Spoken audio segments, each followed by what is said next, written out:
पंडित जी के पास गए और पंडित जी से पूछा, पंडित जी 10 साल हो गए बेटे के पुत्र नहीं है, पंडित जी ने आपको संतान गोपाल का मंत्र दे दिया, आपने भी बड़े मन से संतान गोपाल का मंत्र जाप किया, अब प्रारब्ध में संतान तो है नहीं, लेकिन मंत्र जाप किया है इसलिए पुत्र जरूर होगा। पुत्र हो गया, अब पुत्र पढ़ाया लिखाया बड़ा हो गया, पुत्र ने इच्छा जाहिर करी मैं तो कनाडा जाके पढ़ूंगा। अब पुत्र चला गया कनाडा, में तो पुत्र था ही नहीं, प्रारब्ध में पुत्र नहीं था, इसलिए कितने भी देवी देवताओं की पूजा कर लो, प्रारब्ध नहीं सुधरेगा। अगर प्रारब्ध सुधारना है तो प्रियजनों आपको भजन करना पड़ेगा, आपको कीर्तन करनी पड़ेगी, आपको भगवत तत्व से प्रेम करना पड़ेगा, गोविंद से प्रीति करनी पड़ेगी, आपको गोविंद से मंत्र जाप मम दृढ़ विश्वास के साथ। इसलिए किसी की कामना मत करो।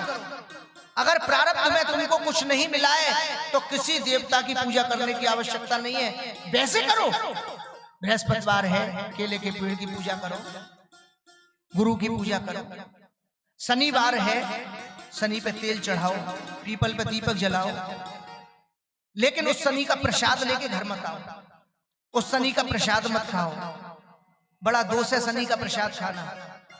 अपनी अपनी दुकान चलाने के लिए तुम तो डर के मारे सब काम करते हो, अपनी अपनी दुकान चलाने के लिए लोगों ने दूषित पूजाएं शुरू करा दी हैं। शनि को गाड़ियों में विराजमान कर लिया है लोगों ने, शनि को घर में विराजमान कर लिया है लोगों ने। कभी ऐसा नहीं होता, ग्रह कभी घर में विराजमान नहीं होते। मंदिर बने हुए हैं, उनमें नवग्रह मंदिर होते हैं, जब जाना है जिस देवता की पूजा करनी है, जिस बार की पूजा करनी है, उसमें जाकर के करिए। घर में ग्रह क्यों विराजमान करो? वैसे कहते हैं ना, जाने कौन सी घर में ग्रह आएगी, सुख चैनी नहीं है, घर में ग्रह नहीं होनी चाहिए, घर में ठाकुर जी होने चाहिए। कभी ये काम करो, समय समय पर सब काम करो। अमावस्या है पितरों के नाम का, भोजन दान करो, दूध दान करो, पेड़े दान करो, जो तुम्हें दान करना है करो।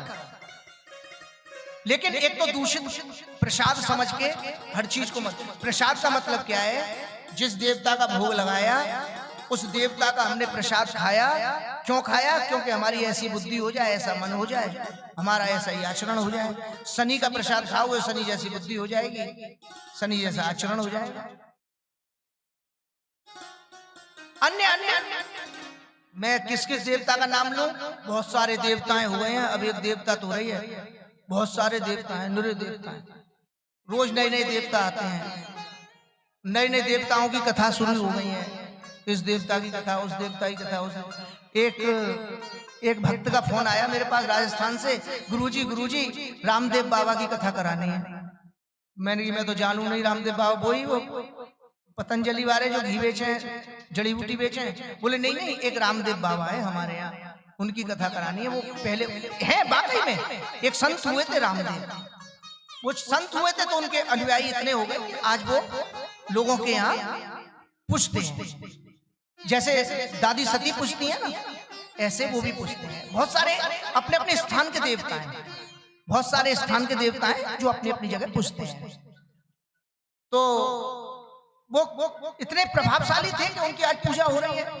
मैंने कहा भैया मैं तो जानू नहीं, मैं तो एक भागवत जानू, दूसरा कछु नहीं जानू, मैं कछु नहीं जानू।